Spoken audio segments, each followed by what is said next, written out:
Nitaomba tusome neno la Mungu kitabu kile cha Waefeso sura ya 1 na mstari wa 3. Waefeso sura ya 1 na mstari wa 3. Maneno ya Mungu yanasema, atukuzwe Mungu Baba wa Bwana wetu Yesu Kristo, aliyetubariki kwa baraka zote za rohoni katika ulimwengu wa roho ndani yake Kristo. Kumbukumbu la Torati sura 28 na mstari wa 2 mpaka wa 13. Kumbukumbu la Torati sura 28 na mstari wa 2 mpaka 13. Biblia inasema, na baraka hizi zote zitakujilia na kukupata usikiapo sauti ya Bwana Mungu wako. Utabarikiwa mjini, utabarikiwa na mashambani, utabarikiwa uzao wa tumbo lako na uzao wa nchi yako, na uzao wa wanyama wako wa mifugo, maongeo ya ng'ombe wako na wadogo wa kondoo zako. Litabarikiwa kapu lako na chombo chako cha kukandia unga. Utabarikiwa uingiapo, utabarikiwa na utokapo. Bwana atawafanya adui zako wainukao juu yako kupigwa mbele yako. Watakutokea kwa njia moja, lakini watakimbia mbele yako kwa njia 7. Bwana ataiamuru baraka ije juu yako katika ghala zako na mambo yote utakayotia mkono wako, naye atakubarikia katika nchi akupayo Bwana Mungu wako. Bwana atakuweka uwe taifa takatifu kwake, kama alivyokuapia, utakaposhika maagizo ya Bwana Mungu wako na kutembea katika njia zake. Na mataifa yote ya duniani watakuona umeitwa kwa jina la Bwana, nao watakuwa na hofu kwako. Bwana atakufanya uwe na wingi wa uheri katika uzao wa tumbo lako na uzao wa wanyama wa mifugo na uzao wa nchi yako, katika nchi Bwana aliyowaapia baba zako kwamba atakupa. Atakufunulia Bwana hazina yake nzuri, nayo ni mbingu, kwa kutoa mvua ya nchi yako kwa wakati wake, na kwa kubarikia kazi yote ya mkono wako. Nawe utakopesha mataifa mengi, wala hutakopa wewe. Bwana atakufanya kuwa kichwa, wala si mkia, nawe utakuwa juu tu, wala hui chini, utakapoyasikiza maagizo ya Bwana Mungu wako ni kuagizayo hivi leo, kuyaangalia na kufanya. Amen. Bwana Yesu asifiwe. Bwana Yesu asifiwe. Nakumbuka mara ya mwisho wakati nimesimama hapa, Roho Mtakatifu alisema na sisi kuhusu mahali ambapo baraka zetu zipo, kwa maana ya kuishi rohoni. Bwana Yesu asifiwe. Na Biblia inasema kwenye kitabu cha Waefeso sura ya 1 na mstari wa 3 ya kwamba Mungu tayari ametubariki kwa baraka zote za rohoni. Na mama ameileta theme ya mwanamke aliyebarikiwa. Na tumesoma kwenye Kumbukumbu la Torati sura 28 mstari wa 2 mpaka 13. Biblia inatuonyesha baraka, inatuonyesha mfano wa baraka za Mungu kwenye maisha yetu. Bwana Yesu asifiwe sana. Na sikutaka kuwapeleka kwenye upande wa laana kwa sababu zinatisha kama nini. Haleluya. Na jioni ya leo nataka niseme kuhusu mwanamke aliyebarikiwa ni mwanamke anayeishi. Mwanamke aliyebarikiwa ni mwanamke anayeishi. So kama unaandika, unaweza ukaandika mwanamke anayeishi. Na kama mwanamke hatembei kwenye hizi baraka, Roho Mtakatifu alinitafakarisha akasema, kama mwanamke haishi kwenye baraka, ina maana haishi. Ni ngumu kuishi kama hizi baraka hazipo juu ya maisha yako. Bwana Yesu apewe sifa. Mama huwa anasema, Mama Lile Ndegi, ya kwamba kupumua sio kuishi. Unaweza ukawa unavuta pumzi, unatoa pumzi na kuingiza ndani, lakini hauna maisha kabisa. Bwana Yesu apewe sifa. Bwana Yesu apewe sifa. Na mwanamke anayeishi ni mwanamke aliyebarikiwa kwa baraka zote za rohoni, kwa baraka zote bila kuacha hata baraka moja, kwa baraka zote za rohoni.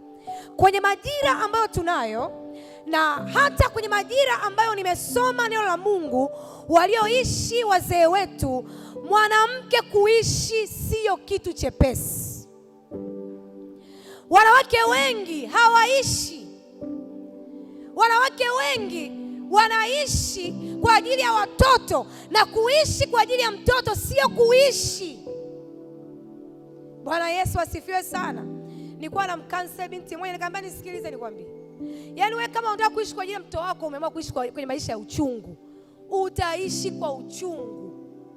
Utateseka kwa sababu at the end of the day utabeba maumivu yote. Kila utakachokuwa unakifanya kwake utakuwa unateseka. Sasa kuishi si kitu chepesi, lakini kitu kinachowezekana. Haleluya. Nasema mwanamke kuishi si kitu chepesi, lakini kitu kinachowezekana. Maisha hayaanzi baada ya kuolewa. Yamkini kuna mtu hujaolewa na una kiu ya ndoa, unatamani sana, na unafikiri ya kwamba kitu pekee kinachosababisha usiishi ni kwa sababu haujaolewa. Maisha hayaanzi baada ya kuolewa. Maisha hayaanzi baada ya kufungua duka. Maisha hayaanzi baada ya kupata kazi. Maisha yanaanza baada ya mtu kuwa na Mungu. Bwana Yesu apewe sifa. Haleluya, haleluya.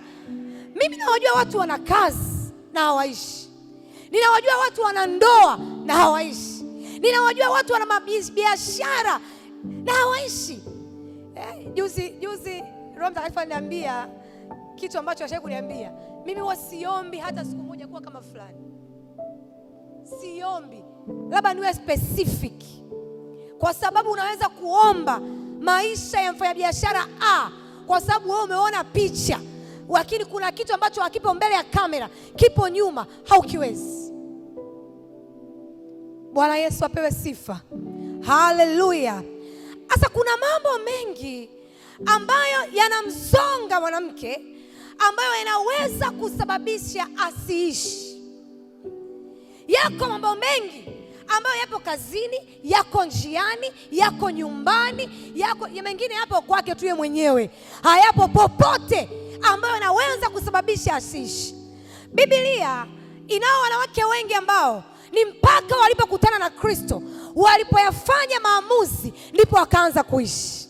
Biblia ina mwanamke ambaye alikuwa amepinda mgongo kwa zaidi ya miaka 8. Amepinda tu, watu wengine wote wanaendelea na shughuli zao, ila yule mwanamke aliyepinda hivi kuna namna haishi. Biblia ina mwanamke ambaye alikuwa anatoka na damu miaka 12. Unajua ukableed siku 7 ukasema umebleed. Siku 12, miaka 12, mtoto anakaribia kumaliza la 7. Biblia haisemi tu alikuwa na bleed miaka 12, inasema aliuza kila alichonacho. Kila gaino katika mji aligusa maisha ya yule mama. Alipitia aibu zote za kuvua nguo. Alipitia aibu, mateso yote ya kuingizwa vipimo. Bwana Yesu asifiwe. Bwana Yesu asifiwe. Nazungumza kwa habari ya mwanamke anayeishi. Na Mungu ameleta hii theme ya mwanamke aliyebarikiwa ili wanawake tuishi. Bwana Yesu asifiwe. Nasema haleluya. Mimi nimewahi kusikia mtu akisema naishi kwa ajili ya watoto wangu. Sasa ukiishi kwa ajili ya watoto wako ukiwa kama mimi, wakishakuwa na wao na watoto wako, wewe unakuwa unafanya nini? Kwa sababu hao watoto hawatabakia hapo. Kwa namna nao watakuwa na watoto wao, Watu wa Mungu, maisha yanapatikana kwa Mungu. Mwanamke anayeishi ni mwanamke ambaye amesheheni baraka za Mungu. Kama unaelewa, mpigie Bwana makofi mengi na shangwe. Pigie Bwana makofi mengi na shangwe. Sasa Roho Mtakatifu alifunua ndani yangu mambo 5 ambayo nakwenda kuyasema kwa haraka ndani ya dakika hizi ambazo ninazo. Mambo 5 yatakayokupa kuishi kama mwanamke. Yako mambo mengi, ila mimi Roho Mtakatifu amenifunulia mambo 5, lakini yako mambo mengi sana. Bwana Yesu apewe sifa. Na jambo la kwanza Apostle Baba amelisema hapa mpaka mwisho, amelisema vizuri. Jambo la kwanza ambalo Roho Mtakatifu aliniambia, ili mwanamke aishi hatakiwi kuishi yeye. Ili uishi hautakiwi kuishi wewe. Wewe unatakiwa ufe ili Yesu aishi. Mwanamke, ili uishi, ukisema uishi wewe, ambaye unachukia, ambaye una hasira, ambaye una kijicho, ambaye una vitu vile ambavyo Baba amevielezea hapa ndani ya siku hizi zote, hauwezi kuishi. Kwa sababu kuna namna mwanamke anaweza akaumia na jambo dogo kama vile ambavyo amira ilivyo ndogo, alafu ikachachua maisha yake yote. Kwa mwanamke anayeishi ni mwanamke ambaye yeye haishi. Unajua mwanamke, kama ukiishi wewe, ikatokea mpo kwenye kazi, tupo kwenye huu mwezi wa wanawake, tupo kwenye kazi na watu wakachagua sare, zikaja sare 3, alafu sare unayoitaka wewe haijachaguliwa, nataka nikuambie maisha yako yanaweza kukomea hapo. Maisha yako yanaweza kukomea hapo, na ukifanya mchezo, shina la uchungu litakuwa na matawi mengi, na jambo dogo kama hivyo unavyoliona likaanza kukosesha uhai. So ili mwanamke aishi, Wagalatia sura ya 2 na mstari wa 20, Paulo anasema, si mimi ninayeishi, bali ni Kristo ndani yangu. Yale mambo yanayomtafuta mwanamke, mambo ya husda, mambo ya kijicho, habari za watu, habari za kukashia tamaa, habari za madaktari, ili uweze kuishi lazima wewe ufe na Yesu aishi. Kwa sababu Yesu anapoishi, kuna mambo yanakufuata yakijua ya kwamba anaenda kumpiga Messi, kumbe si Messi, kumbe ni Yesu anaishi na Messi hayupo tena pale. Kuna mambo yanainuka ili yakuue, yanakukuta wewe ni marehemu na hauwezi kumuua marehemu mara ya pili. Yanakukuta umesha kufa. Mwanamke, bila kufa hatuwezi kuishi. Bila kufa hatuwezi kuishi. Apostol Ndege amesema, na nikasema Roho Mtakatifu, hili ni neno ambalo umenileta juu ya kanisa, ya kwamba hatuwezi wanawake kuishi. Hatuwezi kuishi kwa ajili ya watoto, hatuwezi kuishi kwa ajili ya kazi, hatuwezi kuishi kwa ajili ya chochote. We must die. Ni lazima tufe ili Yesu aishi. Yanakuja magonjwa, yanakuja mauvimbe. Uvimbe hawezi kukaa kwa marehemu. Damu yangu haipiti, inapita damu ya Yesu. Haleluya, nasema haleluya. Lakini ukiwa hai, kuna vitu vinakuja kwako, vinapata chakula, vinakuwa, yanakuja maneno, yanapata chakula, yanakuwa, yanakuja magonjwa, yanapata chakula, yanakuwa. Lakini kukuta ya kwamba umekufa, yanamkuta Kristo hapo, yanakata tamaa, yanaondoka. Si kwamba hayatakuja tena. Biblia inasema yule mjaribu akamwacha Yesu kwa wakati, akaenda kwa kipindi, ataenda kwa kipindi, akirudi anamkuta Yesu ni yule yule, jana, leo na hata milele. Bwana Yesu asifiwe. Bwana Yesu asifiwe. Lazima tufe. Lazima tufe. Kuna wakati nikisoma Agano la Kale najiuliza kama sisi ndo tunaishi kwenye neema, kuna kitu kiko sawa, kwa sababu watu tunaowasoma walikuwa ni watu ambao kama wanaishi kwa majira yetu. Nikimsoma Yusufu, nikisoma Abraham, nikimsoma Esther, nikimsoma Ruthi, najiuliza hawa watu waliwezaje? Mbona tunawasoma? Inabidi ifike mahali unakufa. Na ukisha kufa, kuna wakati unasingiziwa, hujitetei tena, marehemu wasemi, unaiacha damu ya Yesu inene juu ya maisha yako. Unaiacha ile damu. Wanasema umebaka, wanasema chochote juu yako, wanasema malaya, wanasema una kisirani, wanasema watu kisema, wewe kama umekufa, na hizo tabia zimekufa, usijitetee. Yusufu hakujitetea, alikaa kimya. Maana kuna wakati wanaotusi imetuzidi. Kwa nini tukae kimya? Bwana Yesu asifiwe. Bwana Yesu asifiwe. Unakuta mwanamke umetoka kwenye ulimwengu wa mashindano. Umetoka kwenye ulimwengu wa mashindano. Hamna mtu anashindana naye. Sisi pale kwetu kanisani kwetu Iringa, mimi sijuagi watu wanaonaga nini. Lakini uko barabara anasema, pale kanisani kwao huwezi kwenda kusali. Sijui kama una wigi original. Sijui pale uende kusali kama una hela. Sijui pale wanashindana kuvaa. Pale basi unaweza kaela mtu ni wa mwilini sana. Mimi kuna wakati navaa mpaka nguo nimeshona 15,000. 15,000 kabisa. Hii naenda kwa wale fundi wanakaa nje. Na shona 15. Alafu nikitokea hivi, yani mtu sasa naomba nimeshona 15,000 au nivue uvae uone tofauti. Maana mimi nimetundika vitambaa. Tundika tu vitambaa. Unakasema mimi pale naomba kusali, sasa hili ni mimi nifanye hiki na mimi sikiliza, unatakuwa tuwe marehemu. Unatakuwa tu ufe. Alafu Yesu aishi. Haukompiti na mtu yeyote. Kwa sababu mimi nashindana na vile ambavyo nilivyo jana. Mimi ndo najijua ambapo Mungu amenileta. Naweza nikawa silingani na wewe, lakini silingani nilipotoka. Silingani nilivyokuwa. Bwana Yesu asifiwe. Silingani. Kwa hiyo wewe ndo unajua Mungu alipokutoa. Unapokuwa umekufa, nataka nikuambie, wametangaza uchumba na hujaolewa, unapita mbele kwa moyo mweupe. Oh, haleluya, haleluya. Na changa na vaa sare na waombea mema. Kwa sababu gani? Wewe umekufa. Niliwaita wanawake pale kanisani viongozi, nikawaambia nisikilizeni. Nyie ni viongozi. Mungu hajamalizana na watu wake. Watu watazaa hapa. Watu wataendesha magari. Wanaweza kaendesha kabla ya kunjua moyo. Yaani kunjua moyo utateseka.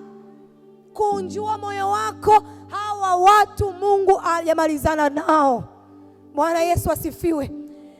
Nasema ili mwanamke aishi, ni lazima afe. Ni lazima afe. Baba amesema hapa, wewe yule wa kale lazima ufe, alafu Yesu aishi. Yesu kuishi ni roho wake kuishi. Roho wake kuishi ni tunda lile. Tunda la upendo linapatikana kwako.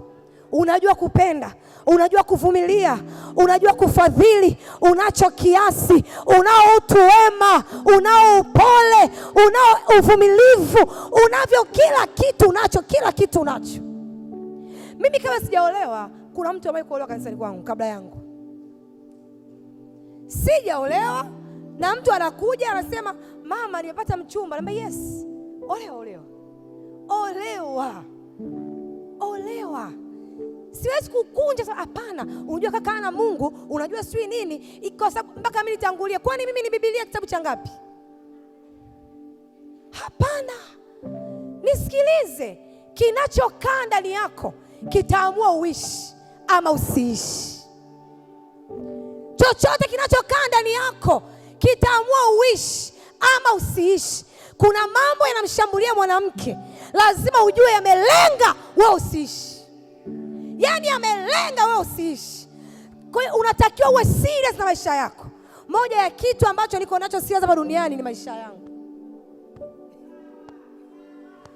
Niko very serious. Kuliko navyoweza kukwambia. Kuliko ina wenyewe serious. Niko very serious na maisha yangu. Mwanamke anakuwa ifike mahali unakwenda mbele za Bwana. Shida hata ukienda kuomba pia unamdanganya Roho Mtakatifu. Ukienda kwa Roho Mtakatifu mwambie, "Baba, mimi na wivu. Roho Mtakatifu, nini kiko sawa? Mbona kama naumia na maisha ya watu? Mbona kama nimesikia fulani amenunua gari? Mbona nimesikia kama kulia?" Unakwenda tu. Yeye ni msaidizi. Anakusaidia na kutoa hapo. Unaambia, "Mbona Mungu mtakipendeza?" Namwambia, "Simsifii." Akikaa vibaya anatangaza, "Mungu nisaidie." Utashangaa Roho Mtakatifu anakutoa hapo. Kwa sababu mambo yanayoweza kusababisha usiishi, usifikirie ni makubwa. Yana udogo ambao yamelenga kutokuonekana kwenye maisha yako. Yamelenga kwamba huyu tunataka ajue kile pale ndio kinachomnyima raha. Kumbe kinachomlima raha ni kama kitu kidogo, kumbe ni kitu kikubwa. Bwana Yesu apewe sifa. Bwana Yesu apewe sifa. Lazima tukubali Yesu aishi. Wakati niko form 1 nilikuwa nimeokoka, lakini si kwamba nilikuwa namjua Mungu sana, hapana. Wale watu wale nilikuwa nasoma nao, nafikiri nilikuwa napata uzito wa kukopa na mambo ya wanaita ya kidunia. Si kwamba nilikuwa hapa nimeokoka, ila tu nimemkiri Yesu. So wale watu wakawa wananiita, "We Yesu, huyu Yesu achana naye." Huyu ilifika maisha, huyu Yesu achana naye. Kwa kipindi kile nilikuwa ninaumia. Yaani kama wananidhiaki, au mimi ni mshamba sana, au na mimi niingie kwenye hayo maisha. Ingawa sasa nilikuwa nashindwa kabisa, lakini wale watu walikuwa wanasema, "Huyu Yesu bwana, mambo hawezi kufanya. Huyu Yesu bwana achana naye. Huyu Yesu achana naye." Wakati nimefika chuoni nilikuwa nasoma, lakini I was very busy na mambo yangu ya Mungu. Very busy, naenda huku, naenda kule. Hata kipindi cha UE, yaani narudi leo kesho na mtihani asubuhi. Alafu wewe ulikuwa unasoma, wewe utanisubiri sana, kwa sababu mimi nikifika nasoma majibu. Rafiki zangu wakasema, kuanzia leo hatutasoma na Winnie. Winnie anafanywa mtihani na Yesu.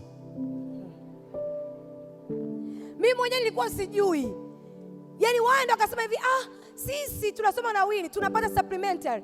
Winnie anakuja zake saa 3 usiku, ametoka sijui mkoa gani. Anafika na asubuhi anafanya mtihani na anafanya vizuri, na mimi sikuwahi kupata supplementary. Akasema Winnie anafanywa mtihani na Yesu. Lazima ifike mahali Yesu aishi ndani yako, wewe usiishi, ili uweze kuyafurahia maisha. Kama umemwelewa Roho Mtakatifu, pigie Bwana makofi mengi na shangwe. Haleluya. Jambo la pili, mwanamke anayeishi, jua tupo kwenye mapambano. Nimekosa lugha nzuri ya kuandika, lakini nia yangu ni kusema develop a fighting mentality. Develop a fighting mentality. Ukisoma Mathayo sura ya 3 na mstari wa 15 utakwenda kusoma hapo. Lazima udevelop ile fighting mentality. Uwe na akili fulani ya kujua ya kwamba nikiona vita sitakiwi kushangaa, sitakiwi kutangaza. Yaani haitakiwi hiyo kitu ambacho ni kipya, hapana, natakiwa tu nishinde, niendelee zangu mbele. Haleluya. Mwanzo sura ya 3 na mstari wa 15, naomba tusome. Naomba tusome kama msomaji amefika, kama hajafika tusome kanisa zima. 1, 2, 3.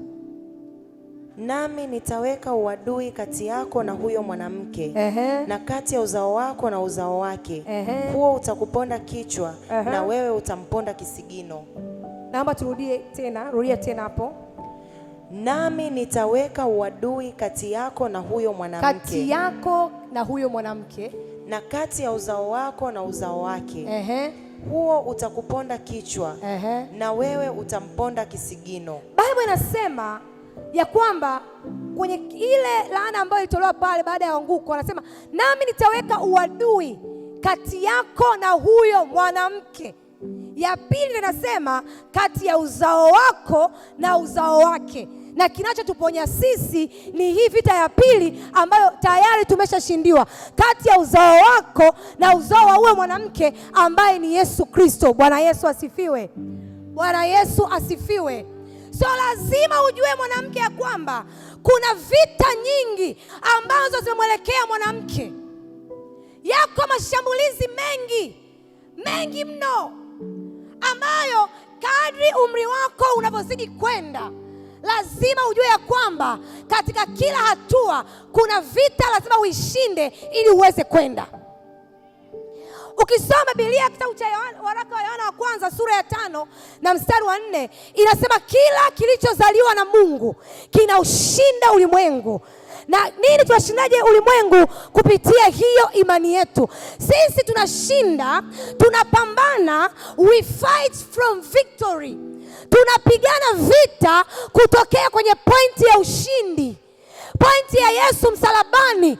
Chochote kinachokuja kwenye maisha yetu tusingeweza kukishinda, lakini tunasimamia kwenye msalaba na tunaanza kutamka ushindi. Tunaanza kutamka ushindi juu ya maisha yetu, juu ya maonezi ambayo adui anayatuma kwenye maisha yetu.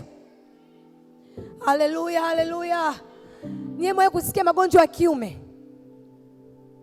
Yapo, lakini sio maarufu. Akasema ni magonjwa tu ya wanawake naumwa, magonjwa ya wanawake. Kuna vitu adui anataka mwanamke ujifunze kuishi navyo badala uvifukuze. Anataka ujue kuishi. Wanawake wanajifunza kuishi na matatizo, wanajifunza kuishi na magonjwa, wanajifunza kuishi na vitu vigumu na hawaishi. Haleluya. Nasema haleluya. Biblia inasema ya kwamba Yesu alishinda, lakini yeye alishinda akasababisha sisi tunashinda zaidi ya kushinda. Sisi tunashinda na zaidi ya kushinda. Biblia inasema baraka za Bwana hazichangamani na huzuni. Sisi kama wanawake lazima tujue ya kwamba we should fight. Lazima tupambane na vile vitu ambavyo vimelenga kuleta maangamizo juu ya maisha yetu. Haleluya. Nasema haleluya. Unajua Daudi wakati ameua dubu, yaani Daudi wakati ameua dubu, kumbe kuna simba. Sasa mwanamke akishaua dubu anakusanya na wenzio, wanavaa t-shirt, wanaenda beach. Sio kitu kibaya. Kumbe kuna simba, afu level za vita kama zinapanda. Aiji ya chini. Anakuja kuua simba. Anaua simba Daudi. Ni kama vile kama akashamaliza. Kuna wakati alikuwa anaenda, ametumwa baba yake kwenda kuwapelekea ndugu zake chakula na kuangalia. Wala hakuwa ameenda vitani. Alitumwa tu kwenda kuangalia ndugu zake na kuwapelekea chakula. Ghafla anakuta vita. Ghafla anakuta watu wa kwake wanaonewa. Anakuta mtu anatukana ndugu zake. Anakuta mtu anatukana wazazi wake. Na yeye yuko pale. Kwa sababu ameshaikuwa dubu, amewahi kuua simba, hashangai. Oh my God, I don't know what can I do. Oh my God, oh Jesus, I don't know. Usilete uzungu. Wakati adui amepanga kuua familia yako, amepanga kuyaua maisha yako. Mwanamke, unapokuta vita, acha usomi, weka pembeni, weka degree pembeni, weka kila kitu pembeni. Kilichopanga kuangamiza watu wa kwenu, unasimama, unakitolea macho. Daudi akasema nimeleta chakula, lakini ambieni huyu Mfilisti anaongea nini? Huyu Mfilisti anasema nini? Daudi akamwinukia akasema, leo hii kichwa chako kitakuwa chakula cha ndege wa angani. Nataka nikwambie mwanamke, uzuri hauna majibu ya kila kitu. Nataka nikwambie fedha haina majibu ya kila kitu. Lazima kuna mambo yanayotaka maisha yako, yanayotaka uzao wako, yanayotaka familia yako. Usimame na uyakabili. Hatukwendi maji yanapoenda, tunakwenda maji yanapotoka. Mara zote mama anasema lazima tuwe jasiri. Mwanamke hutakiwi kushangaa vita. Mwanamke hutakiwi kushangaa vita. Unashangaa uvimbe, unashangaa dakika moja, dakika ya pili unasema kwa jina la Yesu ninaamuru uvimbe, achia maisha yangu, achia, sitakulisha. Baba asubuhi alisema hapa, alisema kuna wakati una fight. Magonjwa sio kwamba hayaji, ila anakuja, tunapambana naye, anaondoka. Nikiwa mchungaji na mimba yangu ya mtoto wa kwanza, wanasema una mimba na uvimbe. Kama una mimba na uvimbe, unatoa mapacha tumboni. Sikumjibu daktari. Nilitoka. Mimi sikuongea naye chochote. Pale kwenye hospitali kuna daktari anasali kanisani. Nilimfuata yule daktari nikamwambia nisikilize. Sina uvimbe. Yule daktari ananiogopa. Akasema lakini mama ni sentimita 3.8. Nikamwambia mimi sina uvimbe. Ilibidi tu arudi nyuma aniache. Sikuwahi kudiscuss na mtu yoyote. Sikuwahi kumwambia hata mama yangu mzazi kwa sababu ningehamia da. Nilikuwa mimi mwenyewe nikamfuata mume wangu kwa sababu nilikuwa naye. Nikamwambia sijakusikia ukisema chochote tangu daktari aongee. Akasema amesema nini? Amesema na uvimbe. Akasema uvimbe hauna. Nikamwambia hapo sawa. Hapo sawa. Hapo sawa. Mimi nakwambia hivi, naenda kujifungua kesho. Leo nipo kanisani. Mume wangu anasema huyo mtoto atatokea pale. Nikasema atokee hapa nitakuwa vizuri. Hapa nipatakuwa vizuri, ndio leba yenyewe. Nilikuwa naendelea na maisha yangu na Bwana. Nilikuwa nasema baba, huo uvimbe na uondoa.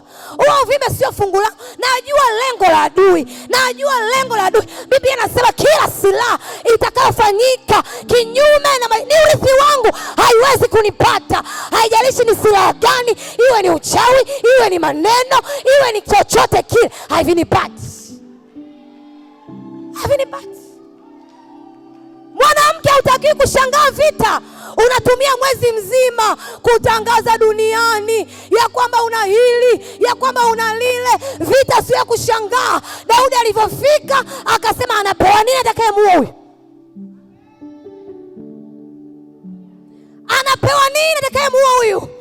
Lazima tujue ya kwamba tunapoua dubu hatujamaliza. Akiinuka simba na ua, akiinuka Goliati napiga. Usiogope mapambano. Kuna wakati vita inakuja. Nataka nikuambie, ukisema kwamba oh my God, oh my God, oh Jesus, unaanza kuposti status, Bwana ni mchungaji wangu, sijui nini, unaanza kuposti vitu fulani hivi, unaposti sindano na machozi na vidonge pale. Adui anasema yes, kumbe ile ugonjwa umempata. Biblia inasema mabaya hayatanipata mimi, wala tauni haitakaribia hema yangu. Siweki status, siweki popote. Wewe ugonjwa ondoka, tafuta pa kwenda. Haleluya. Nasema haleluya. Ili mwanamke uishi, lazima udevelop fighting mentality. Kuna vitu ni hapo kwa hapo vinakuachia hata mtu mwingine ajui. Vingine vinakushinda pia kwa mchungaji. Hautaki ushangae. Kuna jambo unalishangaa mwaka mzima. Mwaka mzima unalishangaa hilo jambo. Esther alikuwa anaelewa na mjomba wake. Esther alikuwa ni yatima. Anaingia kwenye ile palace. Katoka maisha ya ujombani. Anasema Bwana alipe nini sasa? Maisha ndio yameanza. Malkia, wamekuita nani? Wamekupa cheo gani? Hapo unapoingia, jiandae. Vita inaweza kutokea mbele ya gauni lako. Vita inaweza kutokea mbele hizo hela. Vita inaweza kutokea mbele ya red carpet. Vita ilimtokea Esther akiwa ikulu, akiwa kwa mfalme, sio mke wa yoyote, alikuwa ni mke wa mfalme, lakini vita iliinuka. Esther alivyoambiwa mara ya kwanza ni kama hajaelewa, lakini baadaye akakumbuka, natakiwa niwe na akili ya mapambano, ndugu zangu watakufa. Akasema mwambieni Mordekai siku tatu alafu nitatoka na majibu. Baba anasema Esther akavua mchuchumio.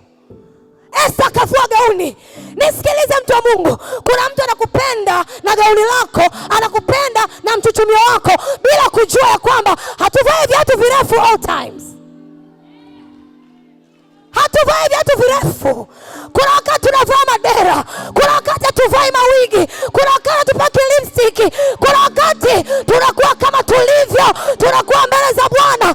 Esther alivua nguo za umalikia, akaenda mbele za Bwana, akamwambia Baba, walionilea watauawa, mjomba wangu atauawa, baba ameondoka na mama ameondoka na mjomba tena aondoke. Jehova, I need favor. Na kiomba kibali, naomba kibali. Wakamwambia Esther, unajua Vashti amewahi kuondolewa, huyu sio mwanaume wa kawaida. Kwanza wanawake wako wengi, wewe mwenyewe uliingia hapa kwa sababu kuna mwanamke aliondoka. Esther akasema simfuati mfalme kama mke wake, ninamfuata mfalme na kibali kingine. Esther anatokea mbele za Asuero. Asuero anasimama, anasahau ile mipango yote aliyoipanga, anasahau sheria. Anamwambia Malkia, unataka nini? Malkia, kama hujasema nataka nikupe nusu ya ufalme.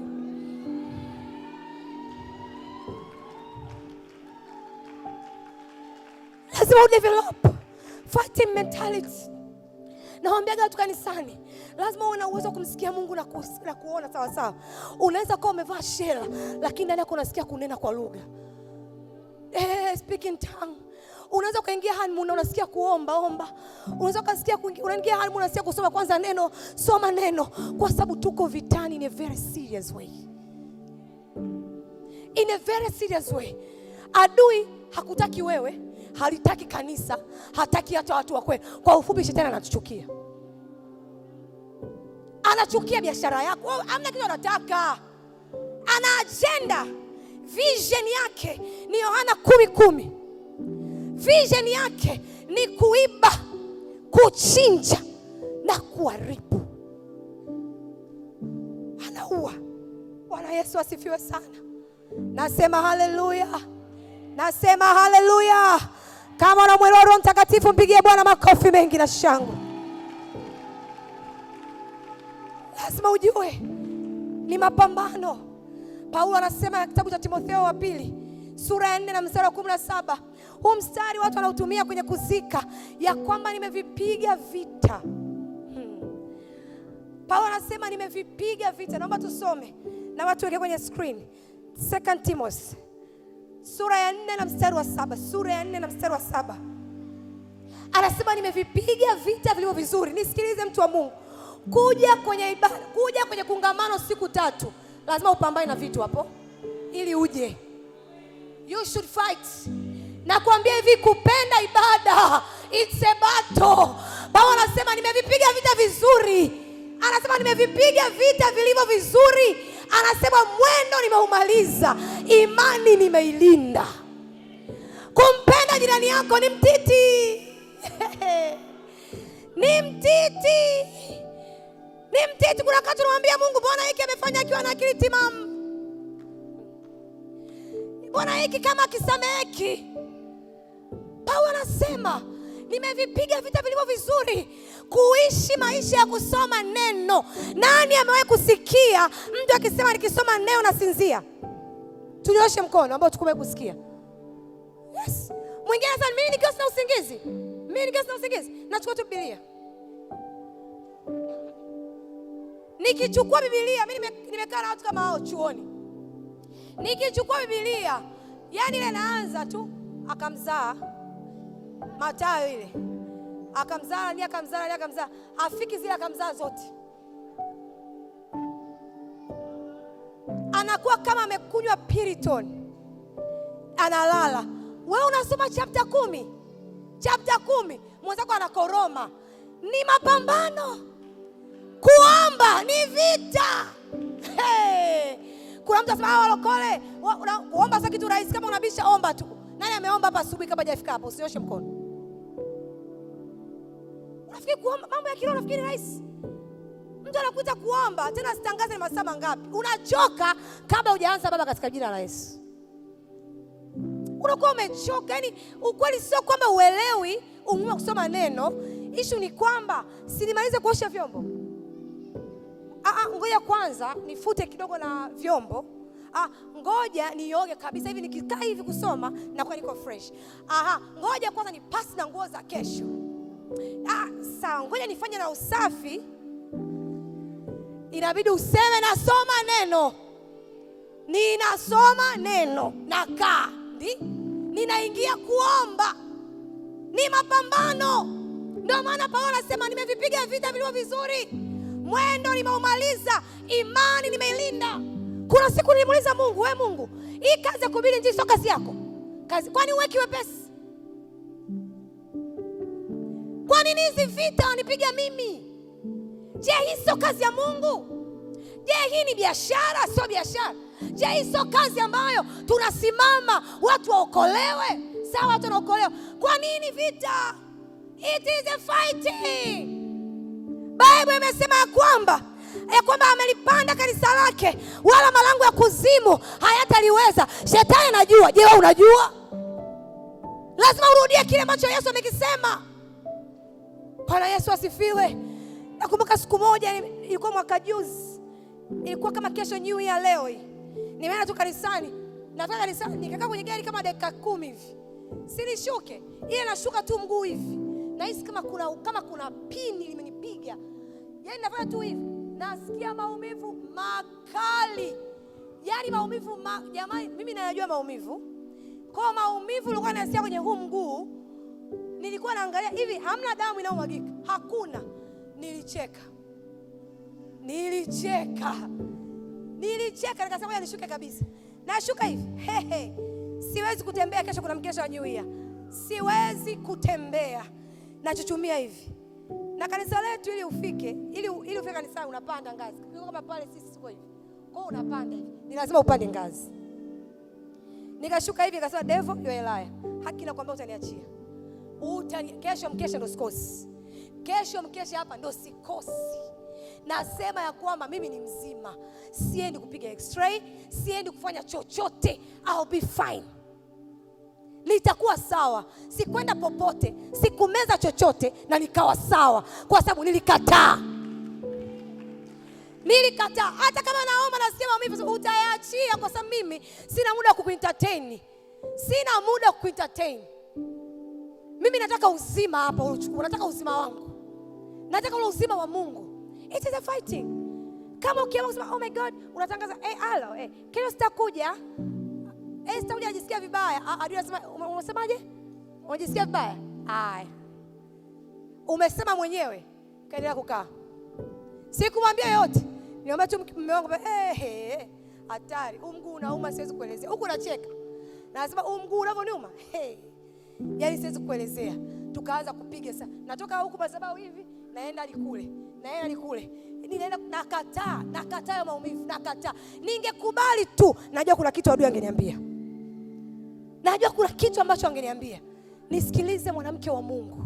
Lazima ujifunze ujue ya kwamba mapambano yanaweza kutokea anytime. Yanaweza kutokea anytime. Adui achagui ground. Ila wewe ndo unampeleka kwenye ground yako. Kwa sababu inasema kushindana kwetu sisi si juu ya damu na nyama, bali ni juu ya falme na mamlaka na makuu ya giza hili. Na ndio maana Esther alijua kabisa adui ni Hamani. Yaani hakutakiwa hata asiwe muulize roho wa Bwana kujua adui. Esther alijua adui ni Hamani, ila kumkabili Hamani. Hakumkabili Hamani. Yeye alijua kwamba hii vita natakuwa niichukue, niingize rohoni. Akaichukua ile vita, akaiingiza rohoni. Hamani alivyokufa, alijikuwa tu kwenye mti ametundikwa. Hata yeye mwenyewe kujua kama anakufa. Kasome Esther yote utaona. Esther anawaalika kwenye chakula mara ya kwanza. Wanakula. Hamani anatoka kwenye chakula kile. Anaenda kujigamba. Malkia ameandaa chakula. Amealika tu mimi namfahamu. Kumbe anakiendea kifo. Bwana Yesu asifiwe. Bwana ametupa kushinda kila vita. Lazima tusimame. Hatutakiwi kushangaa vita. Hatutakiwi kutangaza vita. Tunatakiwa tu kujua ya kwamba tunashinda zaidi ya kushinda. Na tunataka tujue ya kwamba kila kilichozaliwa na Mungu, haijalishi ni ke ama ni me, kila shinda ulimwengu. Bwana Yesu asifiwe sana. Hallelujah.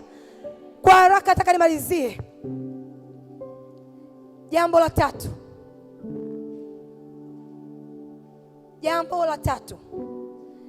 Fanya maamuzi ya kuwa na mahusiano serious na Mungu.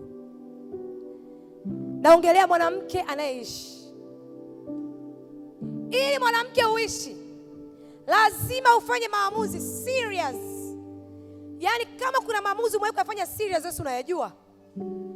Moja wapo natakiwa kuambaliwe. Sasa mimi nimeamua kuwa serious na Mungu. Yaani mimi nimeamua kuwa serious na Mungu. Mimi maamuzi ambayo nimeweza kuyafanya kwa maisha yangu na nikayasimamia ni ya kuwa serious na Mungu. Nilijua kabisa mimi namhitaji Mungu. Hallelujah. Utaandika Luka sura ya 10 na mstari wa 27. Utaandika Wakorintho wa kwanza sura ya 2 na mstari wa 9.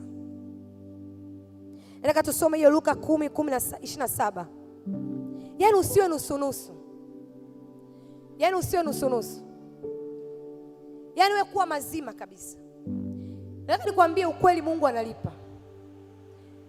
Nimewahi kuangalia vitu vingi vya kugusa kwenye haya maisha, ila mimi sijaona kama Mungu.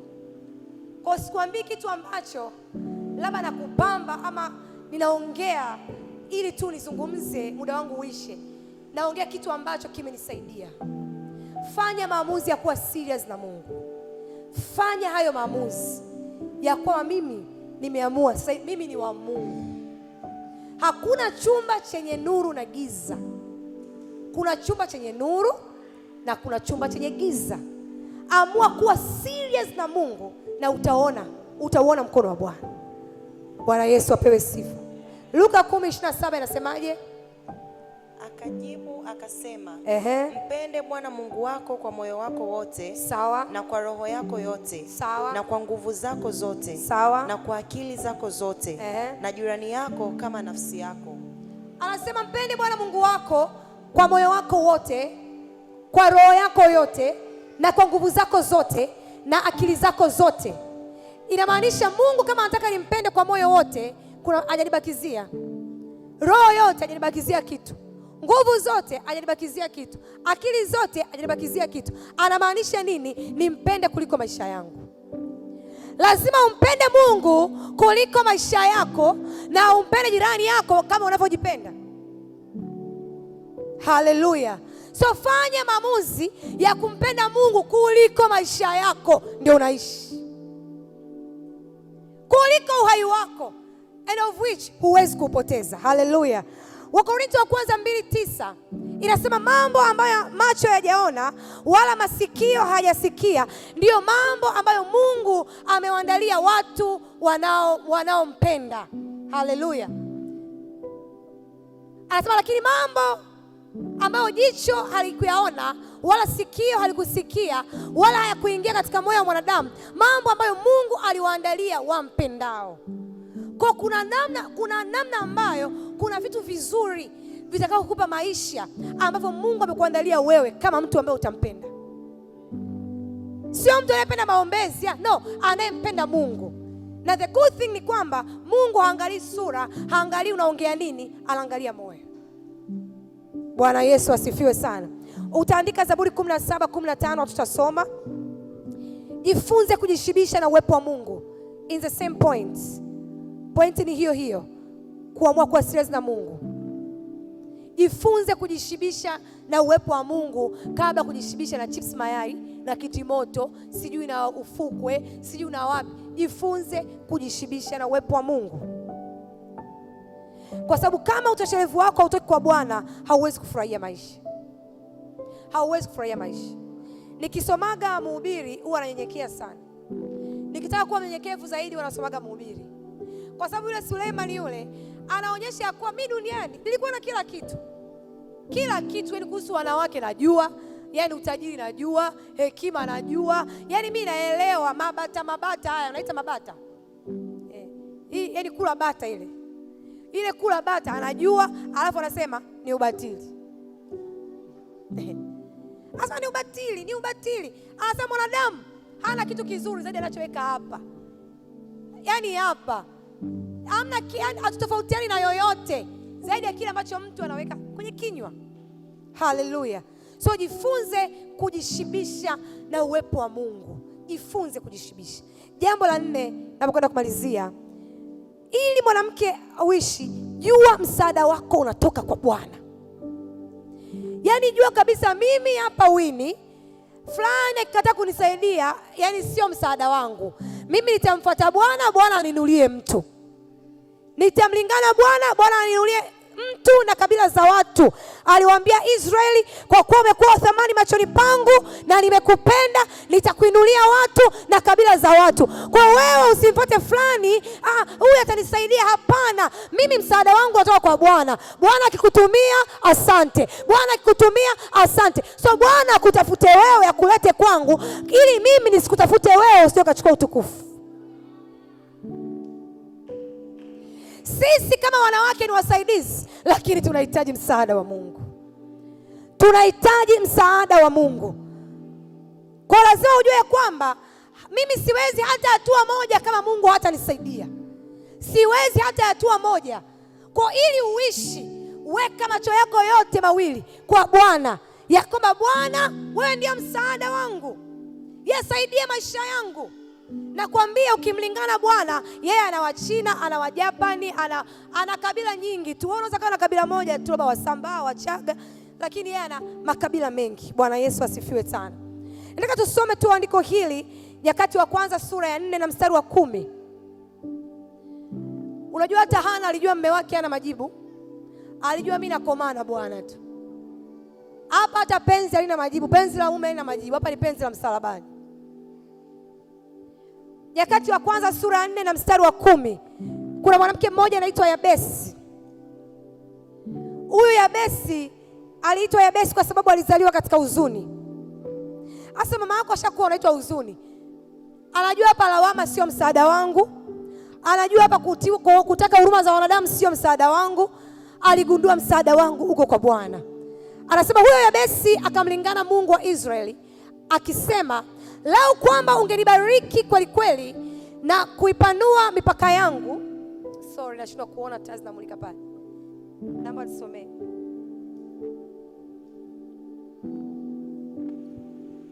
Naomba usome kama unaona pale. Yafika.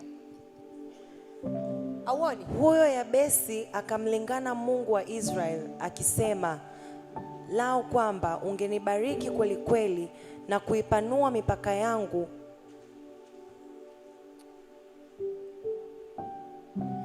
Nitasoma. Huyo Yabesi akamlingana Mungu wa Israeli akisema, lao kwamba ungenibarikia kweli kweli na kunizidishia hozi yangu, na mkono wako ungekuwa pamoja nami, nawe ungenilinda na uovu, ili usiwe kwa huzuni yangu. Naye Mungu akamjalia hayo aliyoyaomba. Naye Mungu afanyaje? Akamjalia hayo aliyoyaomba. Unajua Yabesi ya kusema mama yangu akunilea, sio baba yangu ameniita huzuni, sio ameniita sikujua, ameniita siwema, ameniita nani? Akasema no. Yeye akamgeukia Bwana. Akasema Bwana, wewe ndio msaada wangu. Hapa kwenye huzuni ndio wazazi wangu walipoishia, lakini wewe unaweza kubadili historia yangu. Nataka nikwambie mwanamke, God is a story changer. Anaweza kubadilisha historia ya mtu yoyote ambaye anataka msaada. Yeye alisema ya kwamba kama nyinyi mlio waovu mnaweza kuwapa watoto wenu samaki, wakitaka samaki amwapi nyoka, je, si mimi zaidi baba yenu aliye mbinguni? Lazima ujue ya kwamba yeye ndiyo msaada wako. Jua Mungu ndiyo msaada wako. Daudi akasema, ninainua macho yangu nitazame milima, nani atakaye nisaidia? Msaada wangu unatoka wapi? Mungu aliyeziumba mbingu na nchi. Mungu aliyeweka figo, aliyeweka ini, aliyeweka utumbo mpana, sijui akaweka utumbo mnene. Watu wanasomea huo utumbo miaka hata 5. Yeye aliweka tu hapo, siku moja ukawepo, ukapulizia pumzi, ukasimama. Yeye aliyefanya dunia na yote tunayoyaona ndani ya 6 days, siku 6 amemaliza. Wewe una maisha gani Mungu ayashindwe? Hatuna maisha ya kumshindwa Mungu. Ila kuna namna ambavyo hatumuonyeshi Mungu kwamba tunaitaka msaada kutoka kwako. Muonyesha tu Mungu ya kwamba mimi nina wewe, alafu nina wewe tu. Haleluya. Nasema haleluya. Jambo la 5 na la mwisho. Naongelea mambo 5 ili mwanamke aweze kuishi. Jambo la 5 na la mwisho, mama alianza kuliongelea Ijumaa. Kwa mapato yako yote pata ufahamu. Kwa mapato yako yote pata ufahamu. Mwanamke, unaishi kwa unachokijua. Yaani unaishi kwa unachokijua. Baba ameongea hapa. Anasema sio kama anakataa maombi, ila maombi saa mjinga akiomba ndio yale anaua, anachinja na hivyo. Na Mungu mimi nikimwangalia kazi zake naona siko very smart. Kama Mungu angekuwa anajibu chochote, kuna watu ungekuwa marehemu. Maana kuna watu sisi tulishachinjwa. Tunamwondoa Iringa, tunamngoa, tunamboa, tunamngoa. Imeandikwa wapi hizo hasira zako? Mungu ajibu hasira za mtu. Yaani Mungu angekuwa anajibu kila hivyo, tungekuwa mahali pagumu mno. Maana kuna mwingine tu anakuangalia vibaya na kuingilia na kumaliza, wala ujui. Lakini Mungu anaangalia neno lake ili aweze kulitimiza. Bwana Yesu asifiwe. Bwana Yesu asifiwe. So mwanamke bila ufahamu anateseka. Mwanamke asiye na ufahamu haishi kabisa. Mwanamke asiye na ufahamu hana maisha. Mithali sura ya 4 na mstari wa 7, dakika zangu zimeisha. Chap kwa haraka, naomba tusome hapo Mithali 4:7. Mimi wanawaambia watu wa Iringa na wanawake wa Iringa na mabinti wa Iringa, ni marufuku kuvaa wigi ya 500 na hauna ufahamu. Uwauzo usipake makeup na hauna akili. Ninawaambia, ni tangazo langu la mara kwa mara. Unataka msuko wa 45 na hauna akili. Madhara, Biblia imesema ni hatari. Ni hatari sana mwanamke kuwa mzuri bila akili. Ni hatari. Ni hatari mno. Ni kwa uangamivu wako. Kwa sababu mwanamke asiye na ufahamu haishi. Wewe unajua kiasi gani hapo ulipo? Wewe unajua kiasi gani? Ni muhimu sana. Bwana Yesu asifiwe. Hiyo Mithali sura ya 4 na mstari wa 7, naomba tusome. Bora hekima, basi jipatie hekima. Naam, kwa mapato yako yote jipatie ufahamu. Anasema bora hekima, jipatie hekima. Anasema kwa mapato yako yote nunua nguo. Kwa mapato yako yote sasa jaza magauni, jaza malipstiki, jaza mawigi, jaza mavitu hapo. Kwa mapato yako yote jipatie ufahamu. Hauwezi kuwa na biashara kubwa kupita akili yako. Huwezi kuwa na watoto wazuri kupita akili yako. Huwezi kuwa na nyumba smart kupita akili yako. Hakuna kitu mtu anamiliki kinachomzidi. Sasa mwaka unataka na biashara kubwa, akili? Kwa sababu biashara kubwa inaendeshwa na mimi. Kwa lazima mimi niwe na ufahamu. Bwana Yesu asifiwe. Ili mtu kuwa na amani lazima uwe na ufahamu wa Mungu wa kutosha. Baba inasema kwa mapato yako yote. Haijakataa wewe kuonekana vizuri. Mimi napenda sana mwanamke akionekana vizuri. Lakini lazima ujue kwamba najali ufahamu. Haleluya. Mimi mara nyingi nilikuwa kanisani nasoma Biblia kwenye tablet. Ila mimi na Biblia ya 250. Tiombo naangalia hivyo.